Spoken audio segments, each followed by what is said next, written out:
Ricky, Ale, pleasure to have you here. It's good to be here. Thank you for having us. Thanks for having us, Joe. It's good to have you back in Berlin and at HoS Sound. It's been a long weekend for all of us. Yeah.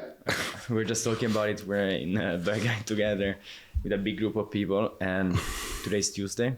We're still all recovering. Still catching up. It's part of the game. Doing pretty well, though, considering. Yeah. We're alive. We slept. Professionals. Yeah. You know? And okay, so warm-up question. If someone meets you for the first time at a house party and they ask you who you are, how do you answer without saying what you do, where you come from, what's your background? I would say I'm a music hermit. Mm-hmm. Music hermit? Hermit. Yeah. Well, music monk, I don't know. Music monk. It makes sense. Octatrack devotee. Yeah. Octatrack disciple, actually. That could be Octatrack boyfriend, more or less.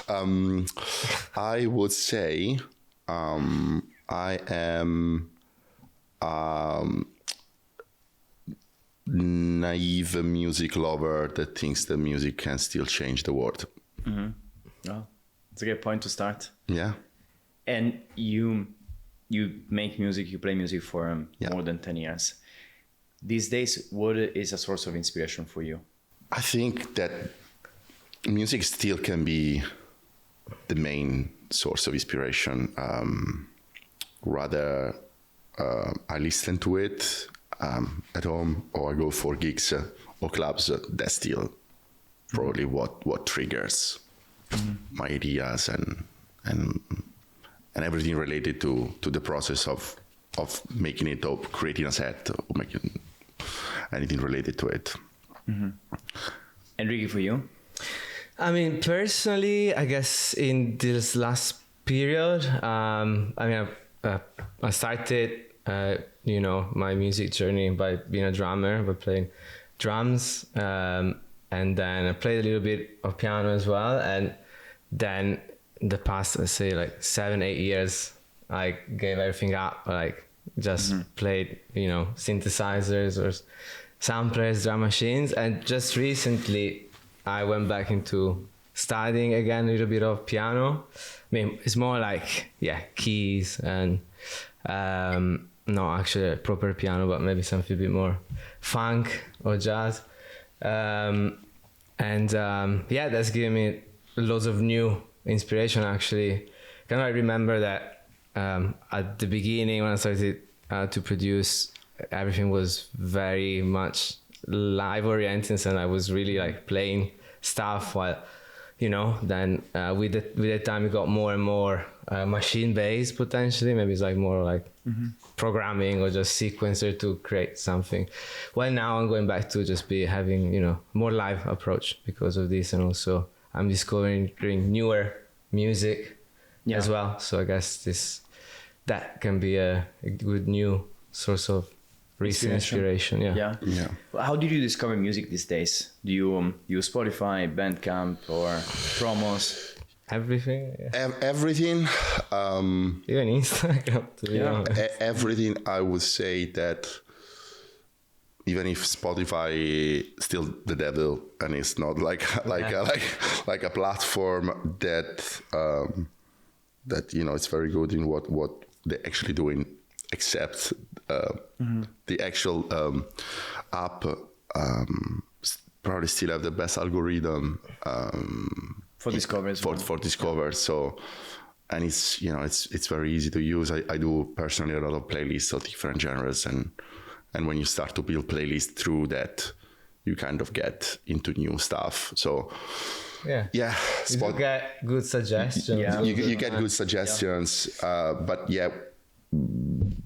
I also do listen. One thing always related to the question before, that's what do I find inspiration? I do find a lot of inspiration in non-electronic music.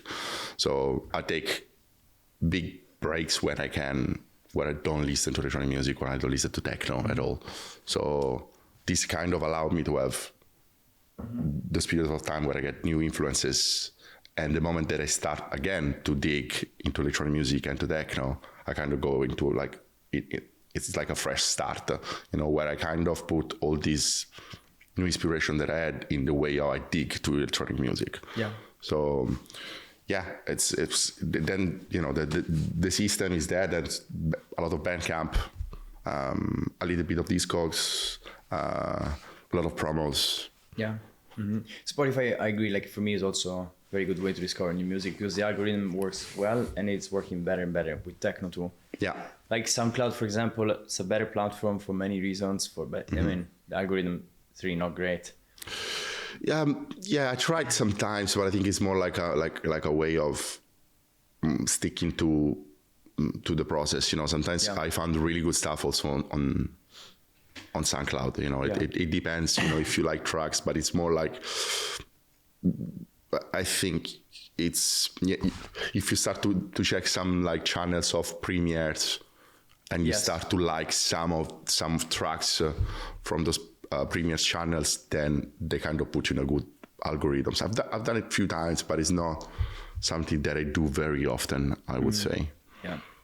Yeah. And then of course, I mean, like being surrounded by artists, like releasing people on Yeah. Yeah. I mean, I feel like for me, it's really a lot of that, even like maybe you mentioned like SoundCloud or Spotify or whatever, but for me, like, there's a constant flow these days of content, and it's always like, it can even be like an Instagram story or someone that just puts a whatever story that can be either a DJ or no, and just put a cool track, and it's there. You can simply like click on the track, add on Spotify if it's linked to the Spotify, like, or it's really like everything. Or you check out new sets from, for me, even that, like really like listen to DJ sets, and whenever there's something I dig, I'll try to figure out if there is a track list maybe, and then of course like record stores, although now that I'm in Venice, maybe not too exposed to very cool. Well, I mean, there are good ones, but it's not like being in London or here. For sure. So that it's getting less, but every time you go to, back to London, Berlin mostly, you try to make time or the effort to go to record store, I guess, and to feel connected as well, and to But then as you said before, like even just colleagues, peers, it's always like And talking about your discography now, you've been releasing on a lot of labels. So you released on Inveterate, your previous label as well. Is there any track of yours that you feel particularly connected to? I mean, I guess in the recent, more recent, Tapefeed, I would say Flaming Icicle, which is from the second last EP on Inveterate. Yeah, I think. Anyway, Flaming Icicle, because it has like more of the newer, more recent, say like Tapefeed sound, but still has loads of, like the original characters, which has the more tribal and distorted drums, and perhaps like the hooky, more cinematic synths that perhaps are just like one note, but it's modulated so that it can be hooky and intriguing. I guess for me it's that. I would say Inveterate Liar, which kind of also gives the name to the label, and it's related to that. That was from our first EP on Inveterate, Revolving Door, and feel connected because it is like, it really represents our style in terms of sound, but also in terms of structure. Because it has like it has the structure of a storytelling that we try to have also in our sets and in the way how we play. There is this like beginning, development, tension, climax, crazy part with the jungle, the switches with the jungle breakdown, and then it goes back into like 4 to the floor until it ends. So and it's very like intense and atmospheric in its own way. So that's like, if you want to sum up what we do, it kind of represents it quite well. Maybe not a DJ friendly tune, but it can be a DJ friendly tune because he still have that like, 4/4 part, and then he has this moment of like crazy UK influence, sound designing stuff, and then he goes back. So I don't know, like it's a very peculiar track, but I think that's one that I still feel. Yeah, it represents you in a way. The most, yeah. And when I was preparing for the interview, like I read, you said in another interview that you always want to do techno with a message and pushing boundaries. Yeah. How do you feel you achieve that in your music? I was going to say it's techno with a massage. With a massage. Yeah, we can start to do that as well. Yeah, techno spa. They do. What do they do? Massages. Like there was a Gassauder. In Amsterdam, there is like an area where they do massages during parties. You know? I think they used to do that. It's not my idea. I think I remember going to Ibiza for 15 years ago, and in this zoo project, like the former zoo of Ibiza, there was this area where they were doing massages, like on a donation basis. It was always queue, and like 2 or 3 people that would massage like a random person, like super cool. So yeah, we should start it. Yeah, why not? Let's do it. Let's go back to the showcase. That's a good place to do a showcase. Okay. Yeah, let's go back to the message? To the question. I think for a very long time we've been thinking that when we started the idea of opening a label, there was this thing that we felt that techno was, it became a little bit tooly in a way, something that producers and people in the scene were only doing it just because they needed to produce something, okay, which is totally fine. Yeah. But we felt that it was missing a bit of soul and like a message in a way that people were doing it. So we started to change.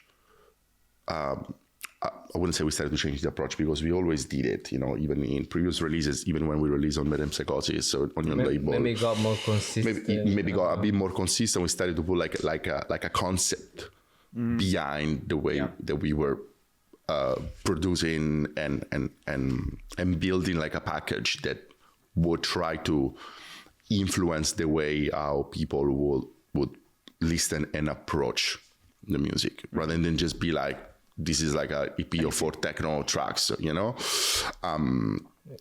maybe like with, I guess we're going back to the first Inveterate release with Revolving Door, apart from the titles. My first off has a bit more of a punk approach. So maybe like, we don't really have lyrics, perhaps like you sample some vocals, but they're always like processed and sliced in ways that maybe, like, then not really saying anything, like it's just more like an element of decoration, but we don't use actual lyrics. So I guess without lyrics it's hard to maybe transmit a precise message, but we still have a little bit more of a more kind of like, I don't know, punk maybe sound aesthetic there, where it still has like maybe represent a little bit of our view on perhaps, I don't know, like how we see politics or system or whatever, like and then perhaps even from track titles like that release is called Revolving Door, so the concept, the revolving door, but in politics is refers more to when there's conflicts of interests in politics, or Inveterate Liar. This was the loads of Boris Johnson. The architect, actually the release that we did on Piece of Turag. Ruled by the Blondes. It was just a moment where America was ruled by first mandate of Donald Trump, and then the second one, and then we had UK with Boris Johnson, and we did this like crazy EP. Very cinematic and kind of like political, and the cover was with their faces, you know what I mean? It was like this crazy monster made by the mouth of one, the ears of the other. It was really, it was really good. But that's what we're trying to say, it's. I think the beauty of techno is that people can artists can try to send a message with their tracks, with the music, with their sets, on the way how they approach it. But the beauty of it is that everybody on the dance floor or everybody at home while listening this, they can interpret it in the way they want it.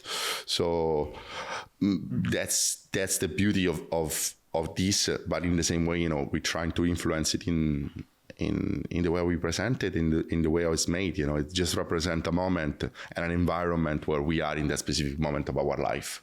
Yeah. That's why we try to build that.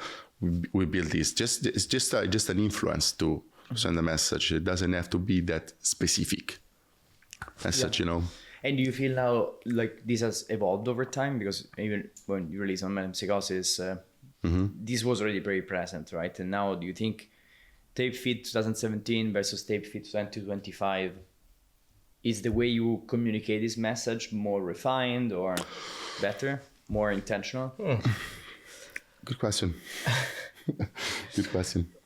Well, no, actually, I'll be honest. I think like maybe maybe less. A bit less. Maybe less. I guess 2021, 2022 till that. Yes. Now we did a bit more. Maybe started to have a little bit more standardized some certain things. Yeah. Because like I guess it was more connected with the evolution and how also we played, and many times we were kind of slightly disconnected between how we were playing and the music we were making, so that in a way like was hard to make it fit in many occasions. So like try to make it work more smoothly in this way. So maybe it started to just be like more thinking of really like, okay, the effectiveness of the groove or the sound, and really make it effective exclusively for the dance floor rather than actually having further. Our last 4 releases, there were 4 digital releases that we did on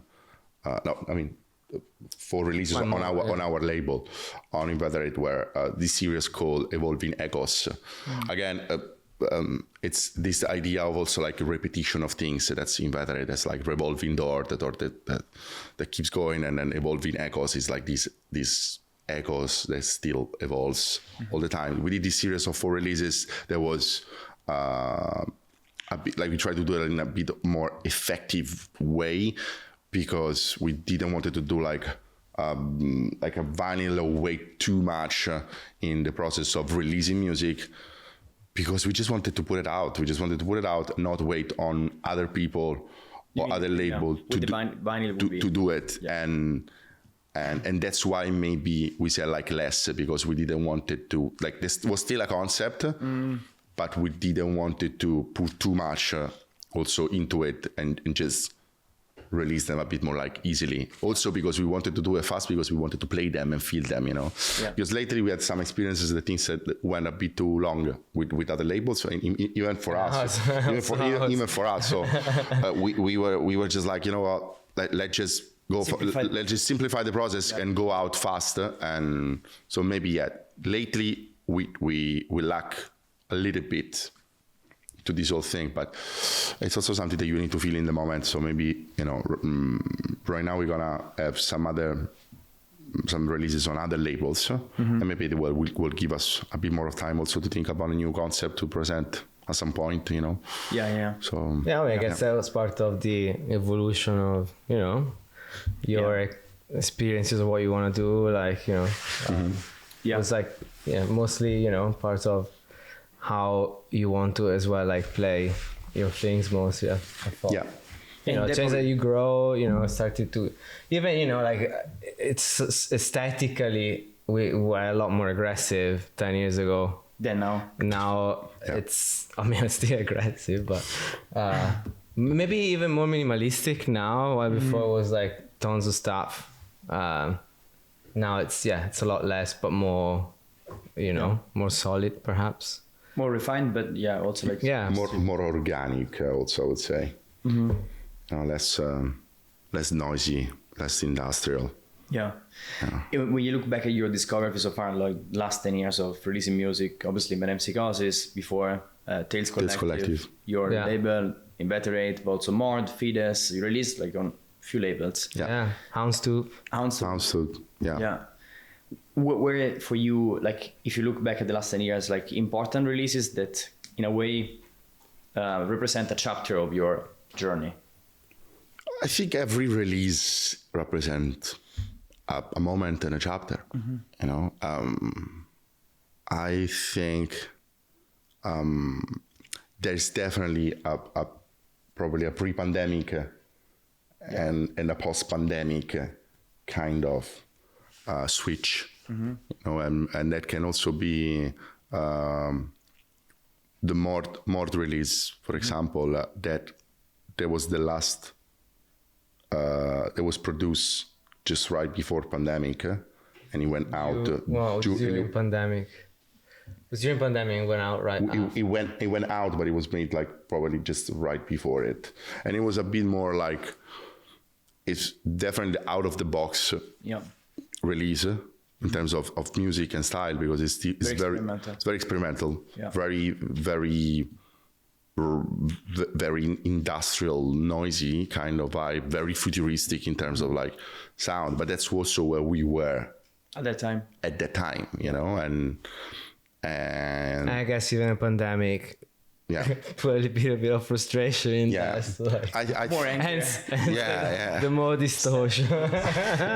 and you know, like and during the pandemic, without clubs and all of this, I think everyone kind of softened up a little bit, even us, and that's what happened. You know, we kind of kept some very distinctive elements, but then we changed the approach and the vibe. So that's why we stripped down probably the process and we started to be a bit more like groovy. And so that kind of happened naturally to many people, probably because when the world went back to normal, people didn't want it to have that heavy, edgy, cinematic vibe that was cool before, but after that it was too much, you know. So we went back to like more like party vibes, simple, groovy. And then after that we just started to like it and feel it more and more, and that's where we are, you know. Do you think right now with the music you are about to release or you're releasing these months, do you feel you can fully express yourself? You feel free in what you're putting out? Yeah, 100%. Yeah. Otherwise, probably we wouldn't put it out. Probably. I feel like, you know, now that it's started as well, like we put out the first live show. When was it? In February? That was the first. I mean, the first techno, like dance floor. Like we did some ambient, more experimental stuff, even together. Of course, yes.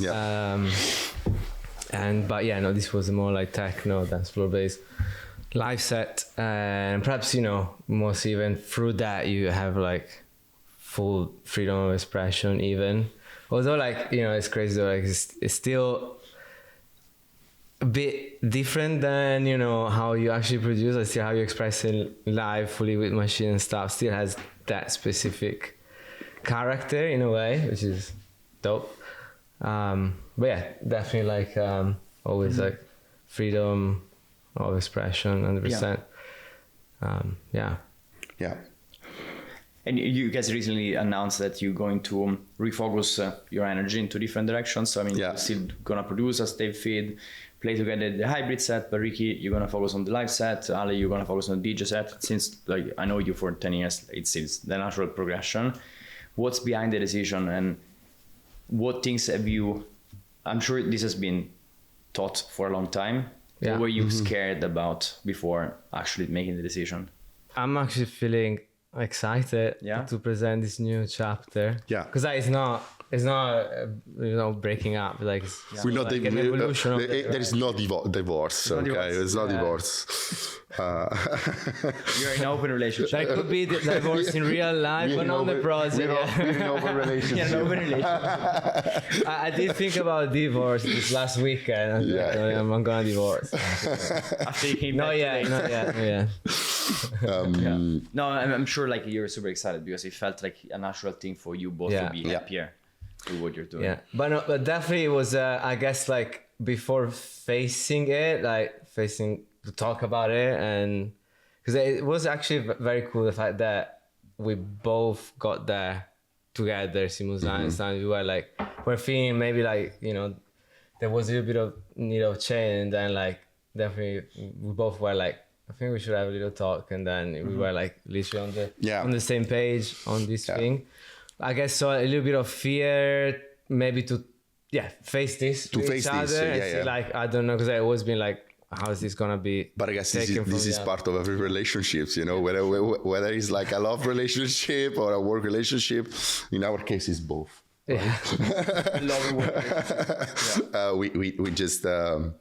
We just needed to see how we felt about it, and I think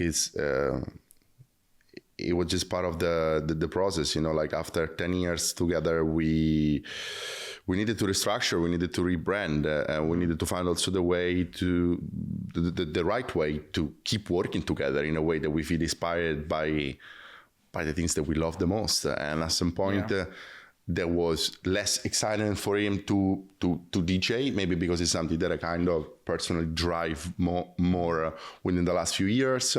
And same for me, maybe approaching the live set and the process of production. So it was something that was still there from a while, but at some point we were like, I think if we do this, it would just boost the way we do it, you know what I mean?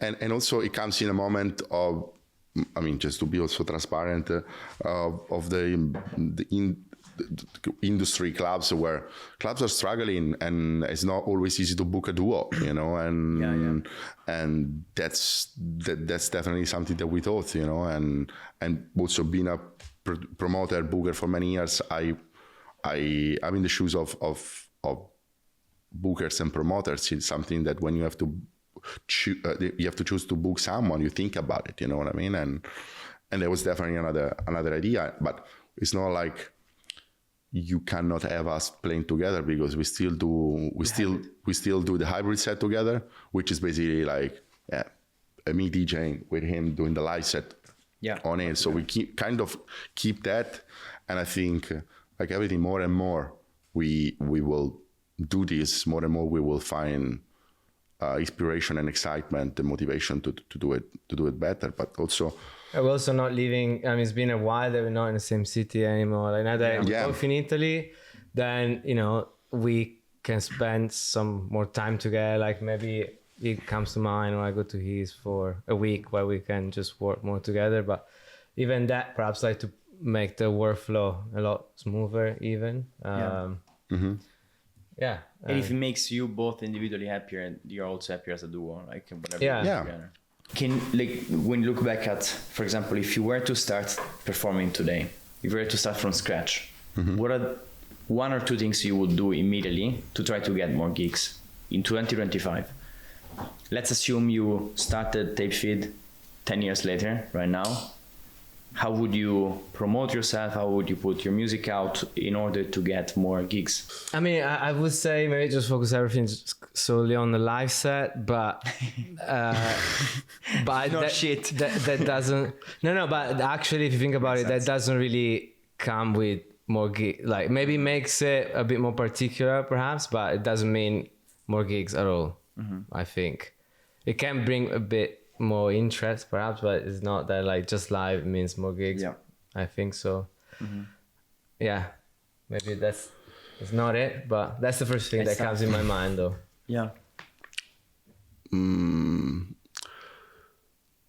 Even if you know, big part of what we do is playing gigs, of course I wouldn't just focus on that as the main thing. So I would say probably that just enjoy it from the beginning. You know, there's been moments that maybe we were a bit too focused probably on the idea of playing or just doing things like others. And I think that kind of detach you from the core of this. And I would say from the beginning, just enjoy it more, because probably that the reality and that truth will connect you more with people I will give you the chance to maybe play more. That's something that maybe I would say to myself from the beginning. Not that we didn't do it, but probably that there just been moments that we were perhaps at the very beginning when you're we were too focused. Discovering. We were too focused on the rest than the reality of doing it. You know what I mean? Yeah, or making music. You mean like making music and just playing for the pleasure of playing. You know. In your view, like, what have been effective ways for you guys to promote your music? And when I say promote your music, to make sure that when you do a release, you give it the best chance for people to listen to it. I think we kind of tried a little bit of everything, and that also really depends on what release it will be. You know, example, like when we launched the label with the Revolving Door, with the first EP, of course we invested a little bit more on that because we were launching the label and doing this release. So it's not the same investment that you would do with just a normal release than maybe just on a digital EP or other things, you know.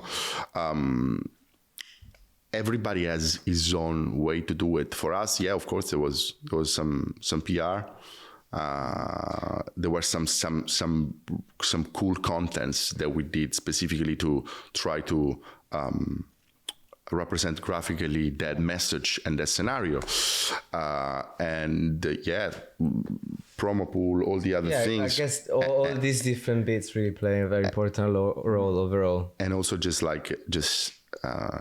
sending this music to people, not only via promo, but just with artists that our friends also just send them personally and tell them how important this is for us. You know, sometimes it gets a bit unpersonalized when you just send a promo, and this is something that we also kind of changing right now after a while, because sometimes you just send a promo to 200, 300 people, producers. We kind of like lost value. And kind of lost value, you know, like you just want to send them to people that are your friends and they also kind of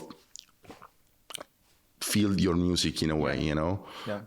If you send it to everybody, first of all, we think that most of these people in the promo pool, whether it can be, I don't know, Triple Vision or other platforms, you just, half of them, they can actually be potential buyers. You know what I mean? If you really like the music, you go, you buy, you support it. You know what I mean?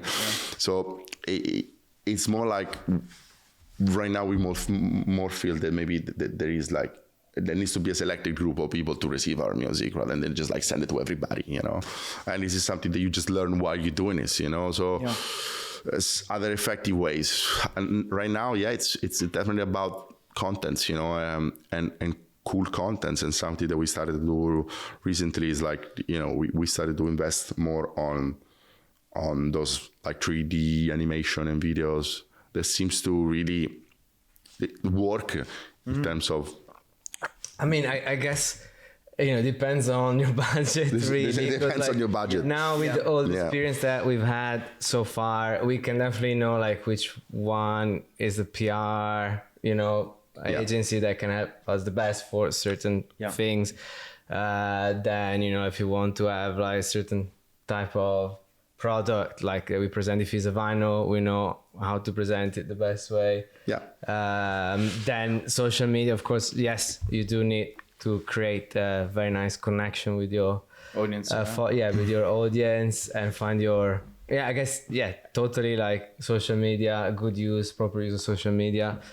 Me, I don't feel like I'm in a position where I can say like I know how to do that on social media, because I feel like it's quite solid, but it's not that we make the difference with that. But still, if you really nail how you approach that, it can really make a big difference. Like, it can really attract loads of attention onto you. So like putting the right mix of all these things. But perhaps, to be honest, everything comes to the main product, like the music, right? Because that's what really, you know, all the rest are extra help. But if something is a bomb, it's gonna work. Yeah. And you know, like if Yeah. you also add the right steps around it, you know, Yeah. it can just perhaps, you know. It's a bomb, but it's a bomb in a way that is also like you feel that everything around it is still real. You know, it's still truth. You know, after you're in this game for a while, you kind of feel it. You know, the way how you present it and all of this. You know, so it's something that's still very real, and the music is the main thing. Like, I think you kind of nailed it from the beginning. You know, so Yeah, I fully agree. I think also what happens is that if you can have a very good piece of music, but if you don't send it to your DJ friends, you don't do the promo pool, sometimes you don't get support. Like sometimes you feel like a track can go really well. The only way to know is actually when you send it, and then you see if people are available. But you need to send it and then do that step. Yeah, I mean, we always said also in other interviews how important is just to stay connected with the community. You know, I mean, like go out, meet people. That's fundamental part of the process of inspiration and also doing it. You know, that's cases. There are cases of insanely good producers.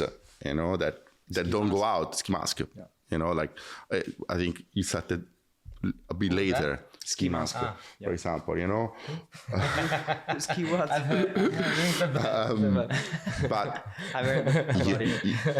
you know, people that started to maybe be more social after they started to release music. I don't you know, though, like, because Ski Mask, it's been there for a while now, and like it really still was very well known and super solid in a moment where, you know, you could just maybe like discover a lot more. I think it's more like the way out it came out. You know, I don't think it wasn't really going out much in the beginning. You know? It wasn't just partying. No, it wasn't like going out and partying. That's why we said like there are cases of these. You know what I mean? But I would say like, let's say if you make techno or house or whatever, like go and listen to it, go and see how it works on a dance floor, on how people react. And I think it's fundamental, you know, it's fundamental to get inspired, be part of this, you know. Otherwise, you know, you're still an hermit. Exactly. I was gonna say, because I think also it really depends on your personality, because some people, totally. You Ale, you're like super social person, like you really enjoy being around with people. Ricky, you less, like you enjoy more being in the studio on your own and meeting your friends. And I think it's hard to force into people who are more introverted. That I understand, like it works, but not for everybody, because some people are just fucking like it's a really a painful thing to go to clubs every Saturday and then meet people. But it's also wrong, I guess, going to a club just for that purpose. You know, it should still be more natural feeling where you go clubbing, and then it happens a situation where you meet more people and you get in the conversation, right? And then, you know, it's just about talking naturally about something. I don't know. I really don't like in general when something is pushed, or like, I don't know, even same thing for gigs, perhaps. Like, maybe, of course, you need to make the effort, but sometimes it's a bit weird to like really just go to boldly ask for, you know, a gig, you know. It's okay for him because I always did it, so it's okay.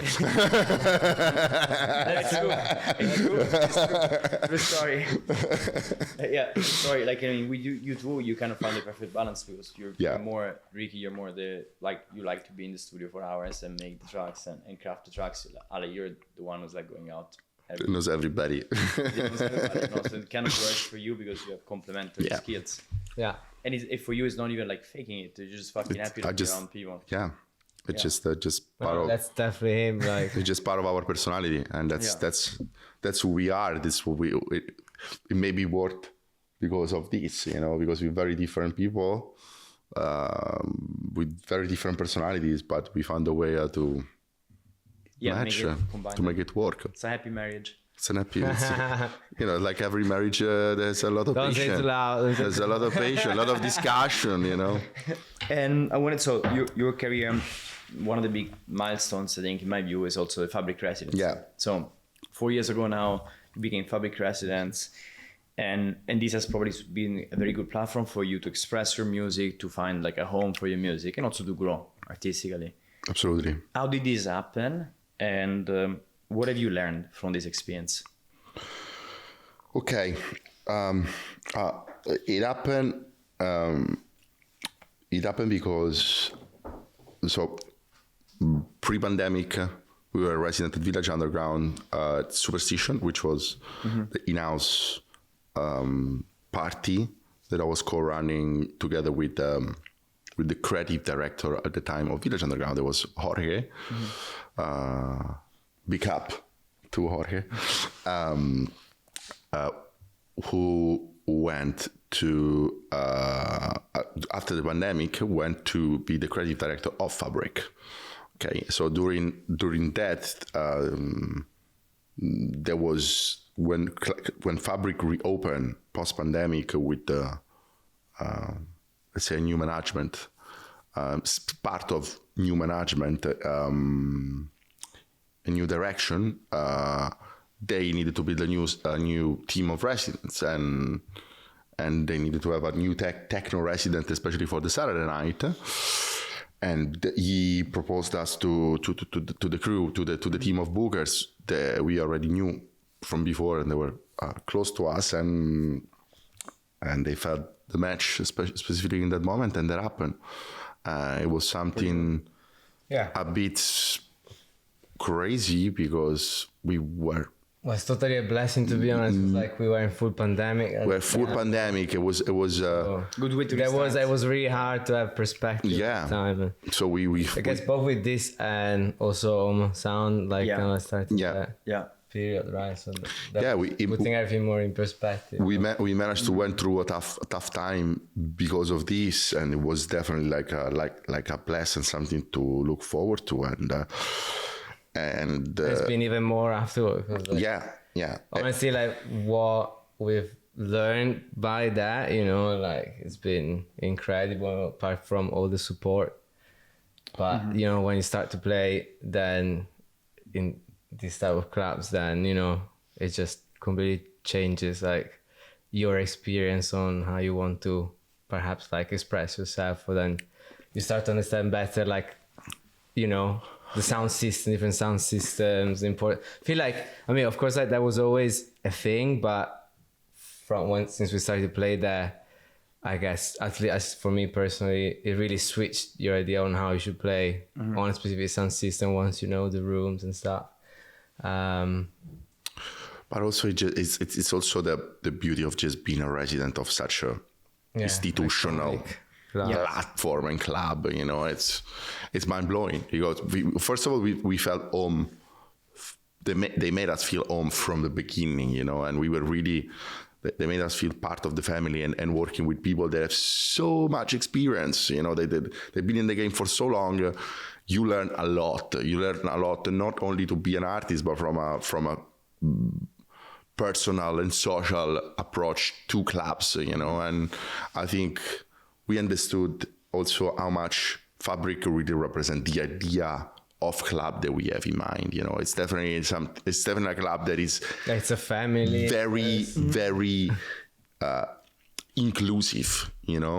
It's the club that is for everyone. You have tourists or new generation that never been into a club with that type of sound system. They have their first sound system experience. You have music nerds. You have people that have been in the game for so long. You have artists. You have a bit of, you have the queer community. You have like everything. It's not something that is like definitely specific, and it's not pretentious, and it's great for that. You know what I mean? London, which it's been a home for you both. And it's still for us, even if we don't live there in our way. We feel super connected, and it's something that like every time we go, like lately, every time I went or we went together, I just felt extremely positive and good about it. Maybe it's something that I don't feel going to other city, and Fabric is definitely part of it, and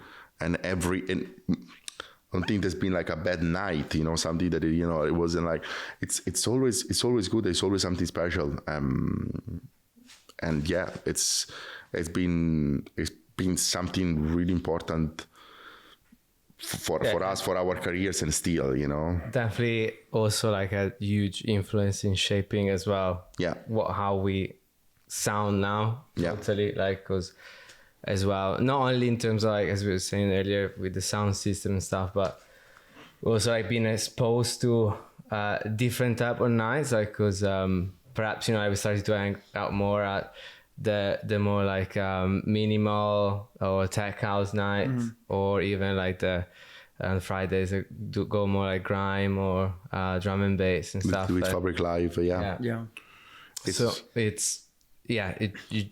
That really influences you a lot. Also, like when you're like just in the, or even like if you're out at techno nights, but you're there in the dance floor and you really like are fully inside a set potentially, and it really kind of like then you get it in a certain way that then shapes how you want to kind of make things sound on certain sound system. That for sure, like, you know, whenever you make a track, you think like how would this perhaps sound in room 1, or how would this sound in room 2, you know? Yeah. So that's why before, like maybe when we were, I guess you can really notice the switch as well, why we were at Village Underground mostly before.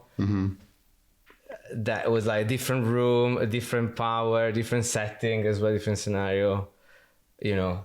And like what we were presenting was a bit more industrial, more broken, right?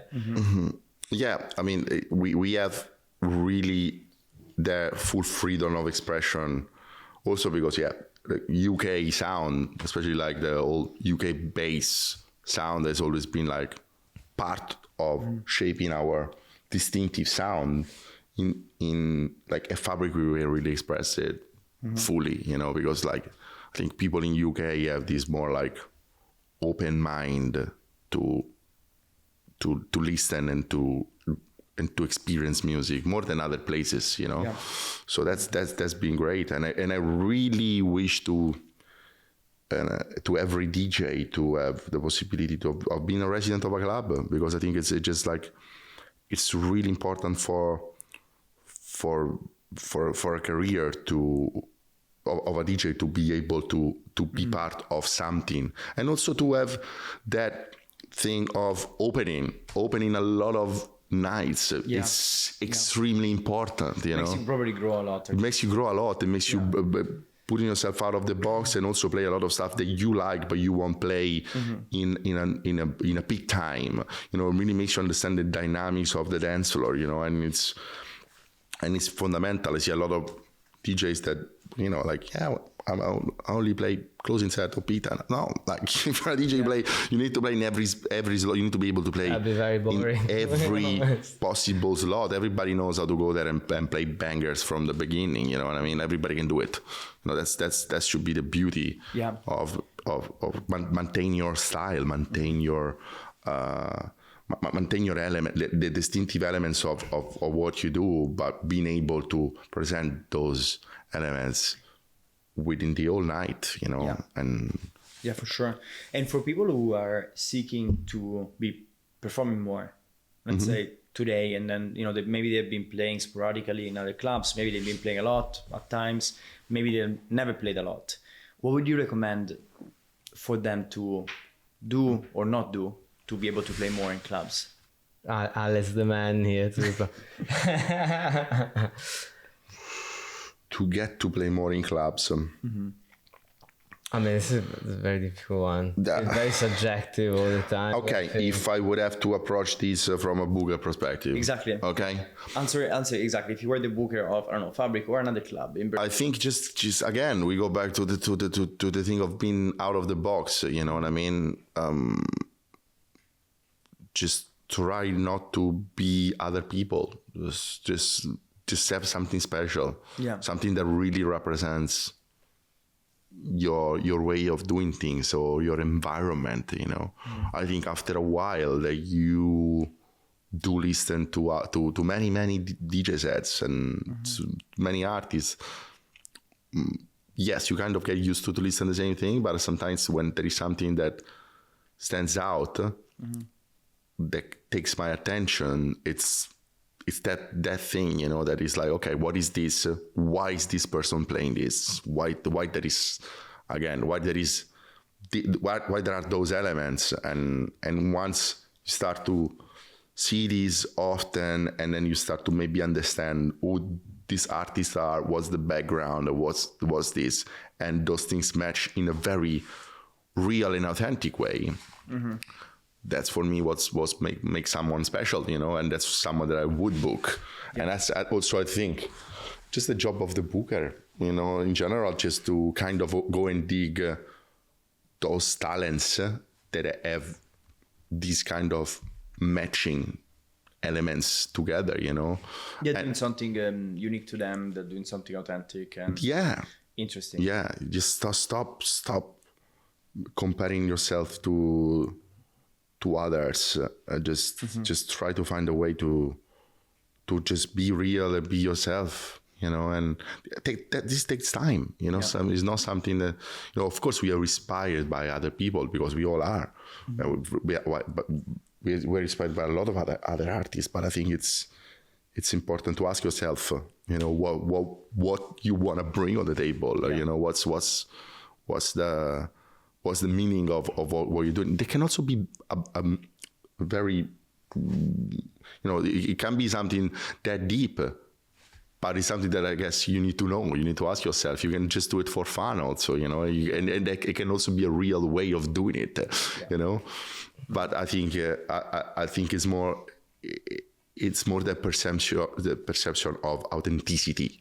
Yeah, for sure. That sometimes after you do it for a while, you know when something it's real, or it's just like something because you want to be, you know, you want to play, or you want to be something that maybe you're not, you know.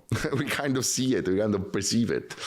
I mean, if you would ask like me directly, the first thing that I would think is mostly just music. I would just listen to directly like sets and, you know, releases. So of course, you know, you say like main thing is trying to be authentic in the music, but that's very hard to just be able to just get booking just because like of your music, especially these days, right? So I guess it really depends as well on the character of the person. Stay real in general. Stay real in the way you play, in the way you produce, in the way that you put out, in the way of the contents that you put out on social media. I think that's the core of the question, you know. Probably, that's I mean, stay real, but at the same time, I don't know, like you still always need to analyze the situation in the sense that, right, if your question is like you kind of like you get to a point where perhaps you would need to get more bookings, right? So I guess, I don't know, it depends, because like you can also just be doing that and put not too much relevance on whether you're playing a lot or not. You just do a lot more focus on the enjoyment. You're more like, okay, maybe, you know, I leave, you know, I have my job, or maybe you can still, you know, have be working in the music industry, right? But do other stuff, and then you also DJ, and then you have your artistic career that you develop. So it's really like, it really depends on what you want, but at the same time, it's mostly like analyze like what it's perhaps like not making it work in terms of like you getting more gigs. Trying to see that, because like, you can still be like, you know, maybe you're not too, because it's still important to be maybe more inserted in the scene, potentially, or like be around, you know, whoever's like maybe, you know, the labels, or who's running the parties, or even something could be like try to maybe even run your shows, you know, like there's loads of I guess different. I think there's so many ways, you know. Maybe I just focus on that, but it's, I mean, for sure, like number one thing is absolutely like try to always be authentic, or like don't try not to get too much into compromises too. I mean, for sure, like sometimes maybe it's okay if you do, but it's like depends on how much you compromise on yourself. I mean, even. you can also get a lot of gigs without being authentic. You know, if you want to create a character that you are not, that you just want to create a character that you're not, that you want to play the game and do some social media bullshit that everybody at the, of course you're gonna get gigs, but it's what are you gonna bring to this scene, to this culture, and how long you can do that, you know what I mean? I think the examples of artists that we take as example are the more long-standing ones. And why they're still there in the game? Because they've been real, they've been authentic, you know, and those are the examples that everybody should take. There are those booms of people that they just came out, they play 2 years, they do like mega contents, play 10,000 people, but then how many they actually go for that long? You know, maybe they made enough money in 2 years and then they can just retire. That's also another question. That's also another possibility. But yeah, there's many ways to play other shows. Again, it's the core of it, you know. So but it's also like, I mean, it's hard to say now because a lot of people who have made. We're playing a lot of gigs, for social media, but they just started like in the last 10 years or even less, right? The last 4 or 5 years have been very different than the previous 10 years. So it's hard for us to say if they're going to stay, it's a sustainable career or not. It does feel sometimes that you have, I don't know, artists that, of course, I mean, we all know, like with social media, people appreciate also the performance part of it. Mm-hmm. Like there's a lot of people that just put a mask, play whatever random stuff. They're not technically good, but they get a lot of bookings because that's what people want to see. Okay, that distinguishes the two things. Okay, do you want to be a DJ? You want to be an entertainer? You know, that's two different. Those are two different things that are totally fine from my own point of view. Those are fine, but there is a big there's a big difference between being a DJ and being an entertainer. You know, entertainer meaning like it could be anything. It could be anything, but it's something that you know that people will like, you know, or will perceive in a positive way, you know. This is not being a DJ, you know what I mean?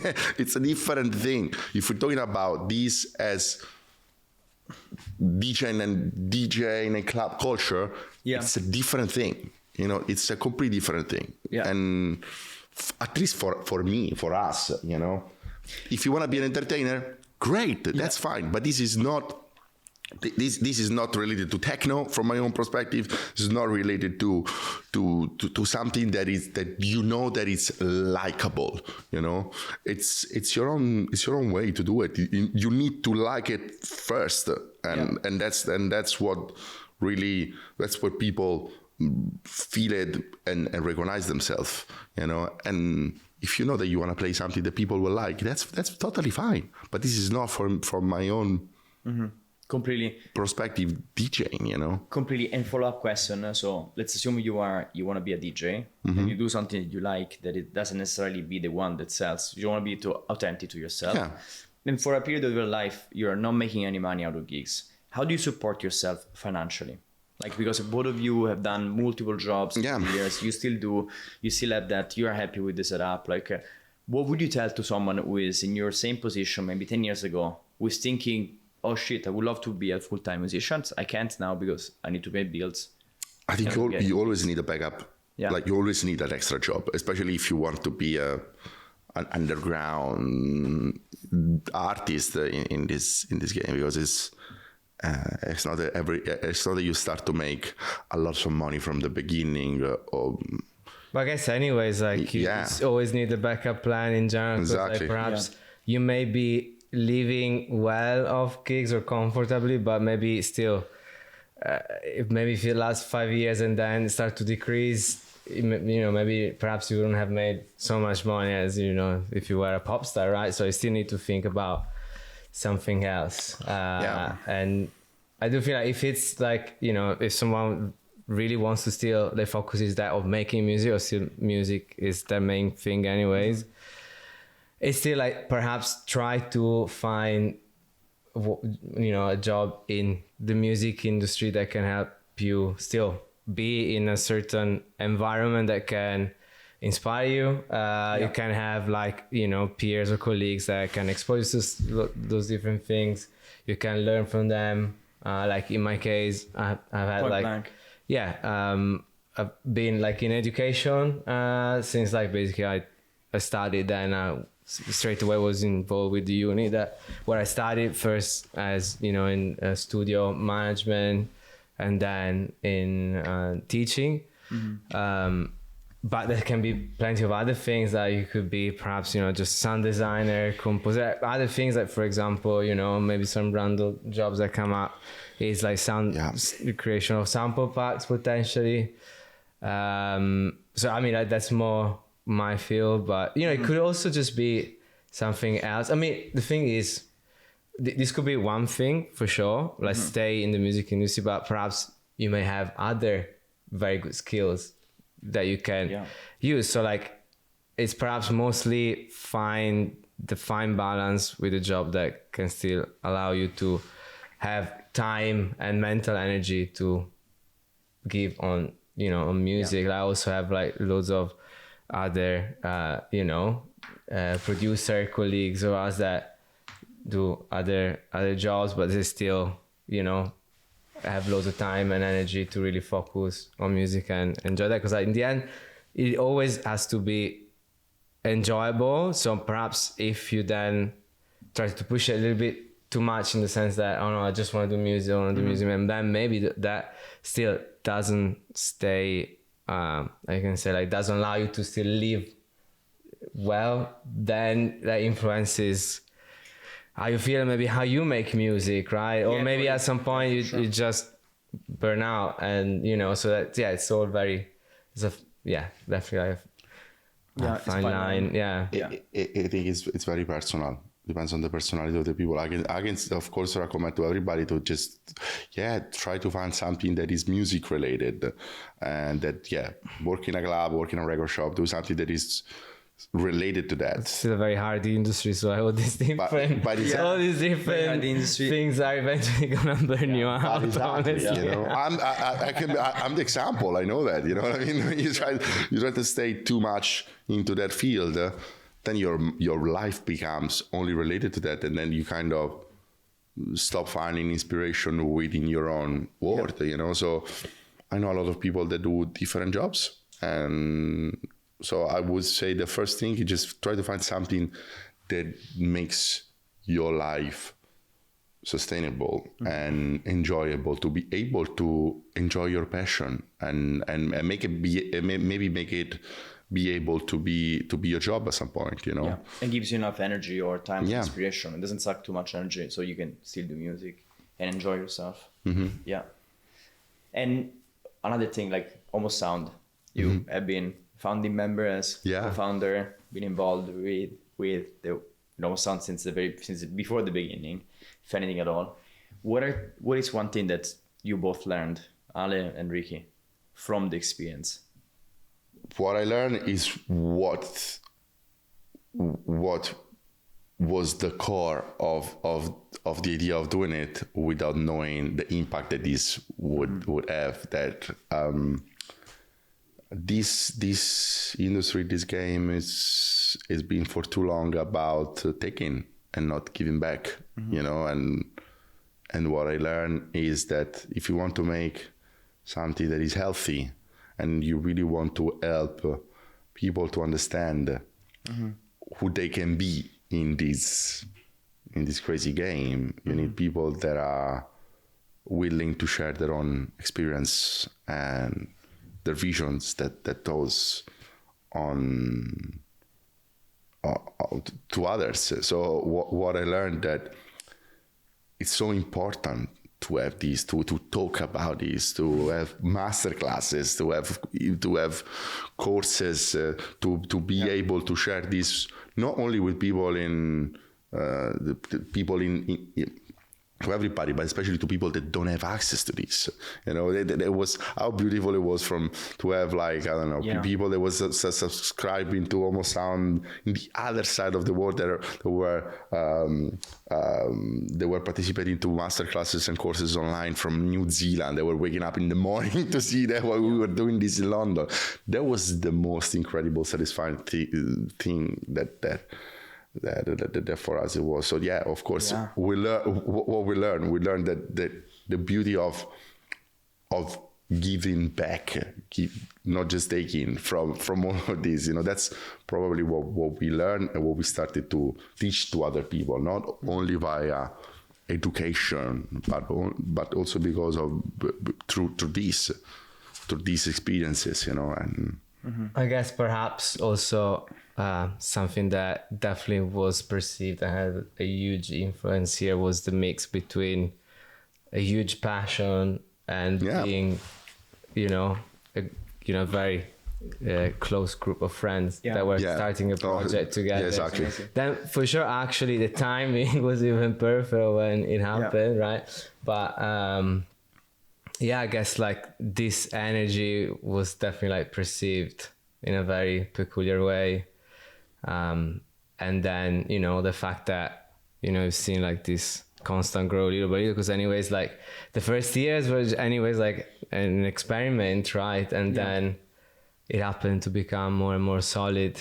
But for me, I guess, I now thinking about that is like, what then both like your pure true passion and friendship can create together.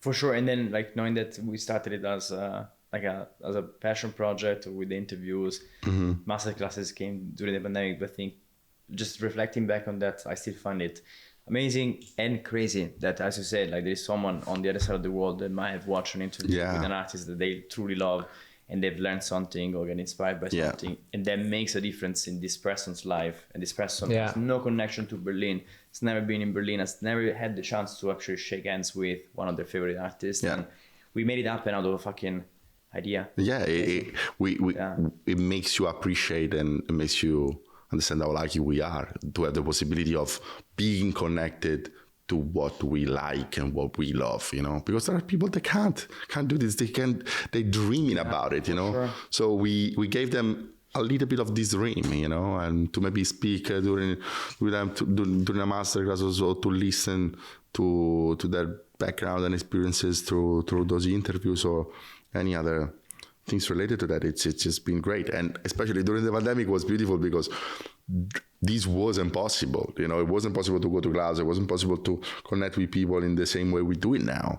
And we found the trick, to be able to stay connected and also give the possibility to many artists, even big artists, to connect with other people without going and playing in the clubs, but they opened the door of the studios and we went, we worked with incredible artists like Blauan, Rodat, Alessio, Frederique. It was beautiful, what I mean? It's like this way. It was incredible. Would even give like very established artists in certain period of time the possibility to still be connected to their followers, or also like I think like with this thing, when you see like one of your favorite producer perhaps has a masterclass out there, like it's pretty unbelievable that now, like I guess for most of this work with most of producer these days, like you can still check it and learn something from this person, like that has like an incredible value, really. For sure. But also on the other end, for like you as established producer, like that can really allow you to still keep alive your connection with your followers, or also still make it even more close, more real perhaps. For sure. I think it's been an amazing ride, and and still like seeing again, like the beautiful thing is to when someone comes to you and you don't know them and then just thank you for this, and like it's still like interesting to realize that and realize that for some people it's really important, and we don't even get to the chance to sometimes know that, because not everybody will tell you, hey, this has been great, or will give you the compliment, but it's super cool what we have done. It's been a journey. I still remember.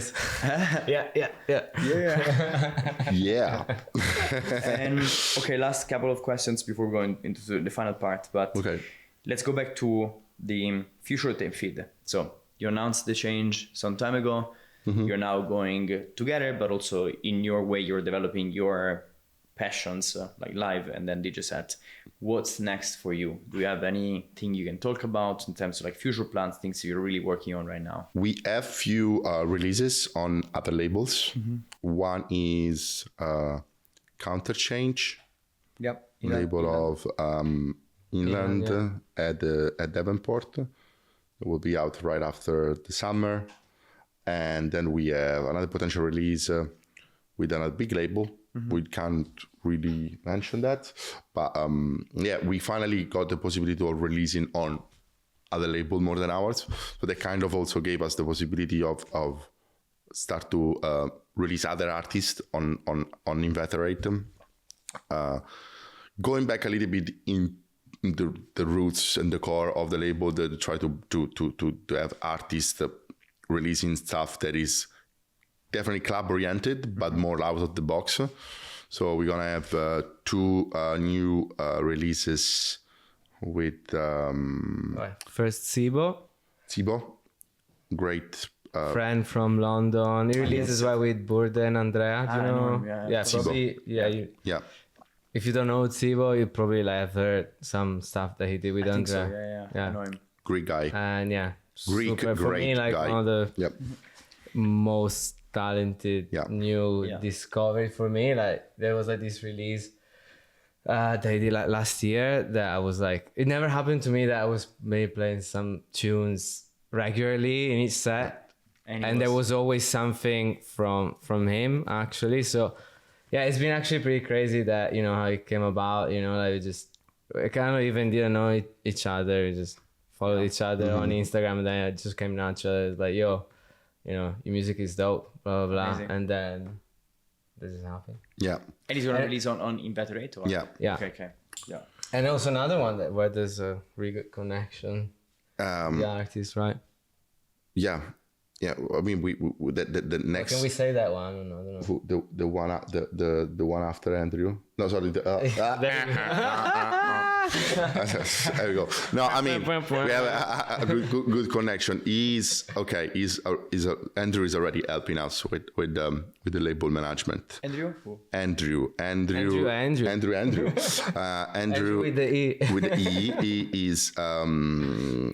He is resident of Resistance, is techno in Rome. In Rome, yeah. Italian. He lives in Berlin. And again, I think We just did a release with Hot Flash. with Hot Flash, he just released an album on Hot Flash. I personally think he's one of the. He doesn't know.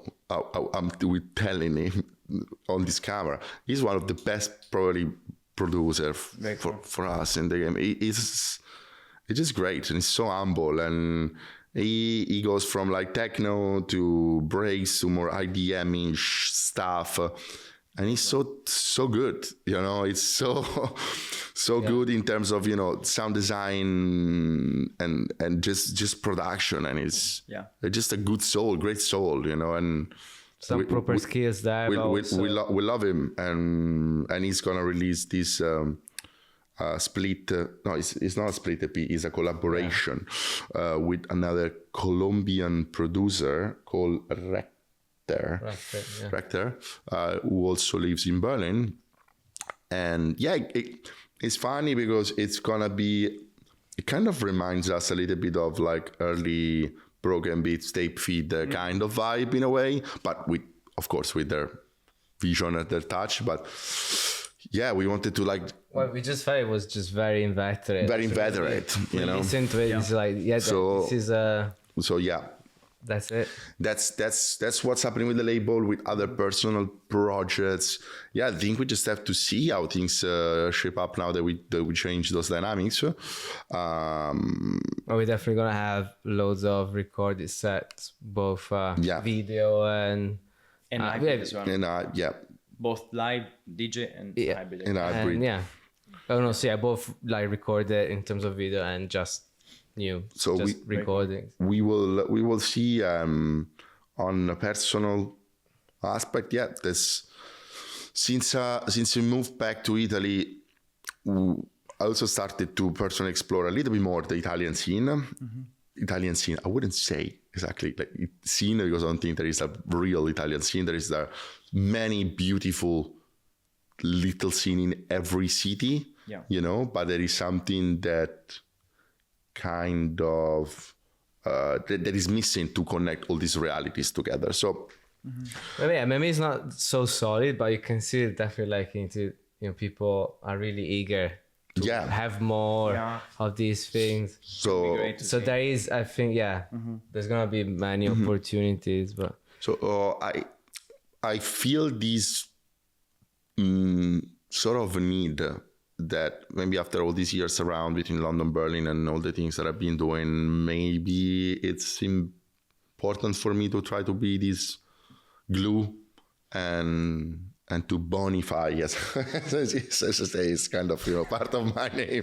But all of this, you know, so there's many projects going on where I'm slowly getting involved in many ideas where I see the potential of, you know, of bringing a lot of things together, not only with events but also with other things. And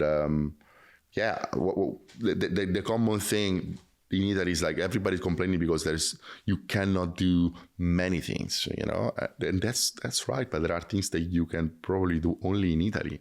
You know, if we start to think about the environment, you know, the beauty that we have in Italy, there's many things that you can only do there. Quality of life and quality of food, drinks, and everything that is related to the experience. So there's a few things in pipeline. You know, I can't say much, but I think I again started to feel very attracted to it. To be in Italy. Be in Italy. I would never expect that, but yeah. You're happy to be there now. I'm happy, but I have the possibility to still travel a lot. So it's not that, I'm based there, and that is really helping with my mental health and my health in general, you know. But there's definitely a cool thing that of traveling in the meantime, I guess. Yeah, but staying there all the time, that would be a bit probably too much, you know. But I guess that's why for both of us, that's why we both went back to Italy, because we knew we had the chance to still be able to travel in the meantime. So it kind of like took advantage of the fact that, you know, like you come from such beautiful places, you're like, okay, well, there's not much going on in, you know, in terms of like this industry and stuff, or at least where we're from, not in Italy in general. But you still can go, you know, to, in my case, my small town where everything is like you know, slow paced and it's a much healthier, you know, life. And you can kind of you know, disconnect, but at the same time really focus on what you're doing. But still, you need to, you know, go out and you know, travel, and it's still the same. Still the same for me, you know. I needed to see, I needed the sun, you know, and that's been a fundamental part for me to kind of also just be good, you know. I still love partying, but it's not something that is there. That is like, it's a distraction, you know. I'm sometimes you start to know yourself, you know, and you understand also where is the right place to be, you know. And when we play, we go out, we do it, you know. Sometimes I go to Rome, I still go out, but during the week it's a complete different thing. I stay home, I go to the gym, I try to eat healthy, I stay in contact with the nature. But also, to be honest, like being back close to your family is also something truly, you know, that's another another beautiful thing, you know. Then when you're 20, maybe you don't really think about it, you know, but after a while you start to also appreciate the time that you spend with them, and it's beautiful, you know.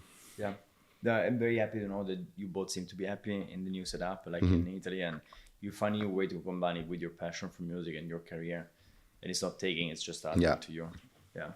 So however, now it's been 3 years for me, and, you know, I'm starting to think more and more at times, and I'm like, maybe trying to move back to another city would be cool. But it's not bad. It may happen, but who knows? Exactly. Life is longer. You change all the time. So. I think you just have to be and live when you feel where you feel it's right for you to be, you know. And right now we're good there, but Yeah. Never say never. We might go back to London. We might, maybe not Berlin. You've done that. Maybe not Berlin, but I definitely need at least that balance in my life, where at least probably 5-6 months a year I need to stay close to the sea. Yeah. Probably maybe it's beneficial. Yeah. So final round of questions, and answer. Maybe I'll ask Rick and ask you, Ale. Go with the first thing that comes to mind. Don't overthink it. So, what is the first thing you do when you wake up, Ricky? Okay. When it's playoff season in the NBA, I check the NBA results because they'll be playing the night. Let's go. Not even when you play off, man. You do it anyway in general. Almost. That's true. Sometimes I may forget. Sometimes I may go have a shower straight away. During playoff season, I do it as well. But playoff season is literally first thing. Yeah. And you, Ale? I have put like a limit timer on my phone in the morning until I try to wake up between 6 and 9. So until 9, it's a very big range. It's a very big range. He wakes up at 8:55. No. That's not true. That's not true. No. He wakes up at 8:30. No, I tend to wake up around 7, 7:30, sometimes later, but I try to avoid to take my phone and just check everything. So at least, even if I do it, there is that. So I just go to the toilet and I start my day, and until I have breakfast, I don't check my phone, I check my emails. And I try to avoid that because otherwise my day starts with like it distracts you so much. mega FOMO distraction of doing million things. And you give away all your power to that. Yeah. What is one of the funniest guest list requests you've ever received, Ale? Oh my God! I mean, I received so many guest list requests in my life that I don't know. But rather than tell you what was the funniest, I'll tell you the less funniest. Yeah, funny also like a shit one. The shit one. I don't know what's happening with Berlin, but like lately, every time we come to play in Berlin, you receive like, I don't know, 20 messages of fucking random people. Yeah, they've been following from such a long time. They just follow you on Instagram, and they asking you for guest list. Please don't do that. You know what I mean? It's so bad, really. It's just, just pay the tickets, or find a way to I don't know. But yeah, don't do that. It's not cool. I mean, you can still ask it, but don't. You can still ask, but it's like no, actually, no. That's still embarrassing. That's still embarrassing. If you don't know, if you don't know people, if you don't know the artist, don't do it. You know what I mean? Don't. Because I assume these are people you don't know. You have no relationship with. Yeah. Yeah. Absolutely. ChatGPT wrote and written. Maybe was AI. Who knows? Yeah. Just. You want to support your artist. Pay the ticket. Pay the ticket, because we also need to be paid. People that work in the clubs, they need to be paid. It's not about guest list. Yeah. So that's just not funny. But it's happening, especially in Berlin. I think high rejection rate. So many parties, people just afraid of getting rejected. So it happens to everybody. Oh yeah, that's true. Yeah. Like it's not like in many other cities that there's no door policy, door selection. Like London, for example, you pay, you enter, right?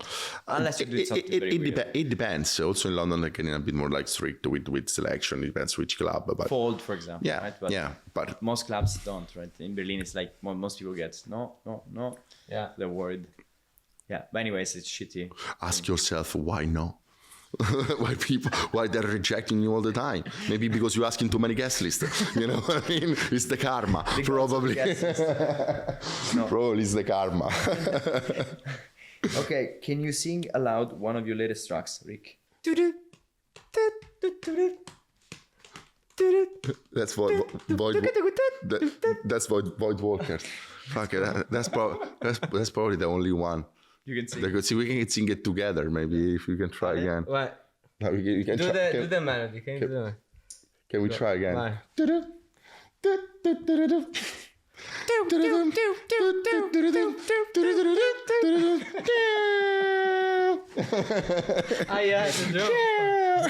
Best performance of the day. If you have to choose one closing track for the rest of your life for DJ sets, let's say Ricky, for if you were to play DJ sets again, a closing track. No, I don't. I would say, I don't know, Sound Can Compare. Yeah, beautiful. Yeah. Larry Heard. and Mr. White, yeah. Kill 100 Express to Car Craig remix Bam. for rest of my life. It was my introduction to techno, so like, yeah, that still have a big meaning for me. And would you rather play in front of 10,000 strangers on a huge stage, like massive thing, like proper sound system, or 20 close friends in a after party at home? 20 close friends. Okay. Like something very small. 20 close friends. 20 close friends. You? I would go for the 10,000, but then I would scrap like 20 tickets and give them to my 20 friends. Very nice. Bam! Drop the mic. Boom. Second last question. Who is one artist, dead or alive, musician or not, who you would get stuck on a deserted island with for a week? Devious one. Use one? Yeah, okay. Right? Zach, 100%. Okay, the reason is? The reason is, I think it's I'm still very inspired by him as an artist and as a person, as a friend. Yeah, I think every time I spend time with him, it's just very special, and I get very inspired. So imagine spending a few days in Highland with him. Just, I don't know, that would be great. You know? Inspiration below. Yeah. Enrique? Can we change that? The DJ with machines? Or no? Yeah. If you want. No, I mean, I would say Off the DJ. track. Off the tracks. He doesn't need the food. He doesn't need anything. He just need the auto track, you know, sleeps with it. Well, no, I already do that actually, so there's no need. You don't need an island. So, yeah. But I don't know, I would say Mr. G, maybe. Wow. Good luck. That's something. Yeah. I'll say Mr. G. That would be interesting. Maybe he can teach you some moves. Yeah. Exactly. Okay, closing tradition, a question we should ask next guest. One each. Oh, wow. If you would be an EDM DJ, who would you be? Okay, and okay, very cool. And no excuses. Yeah. You know, no excuses. Perfect. I want to know. Perfect. Granular or FM? Okay. Which one? I mean, I guess that's depends. They're producers now, but yeah. Okay. And there's a question for each of you. Rick, what is one emotional trigger you want to work on? As in, like, something that triggers you and emotionally triggers you from. they need to improve. Yeah, that you want to work on and improve on. Damn. Yeah. Well, anyways, I'm not sure if I'll be able to feel comfortable to share this with you guys. I mean, I would.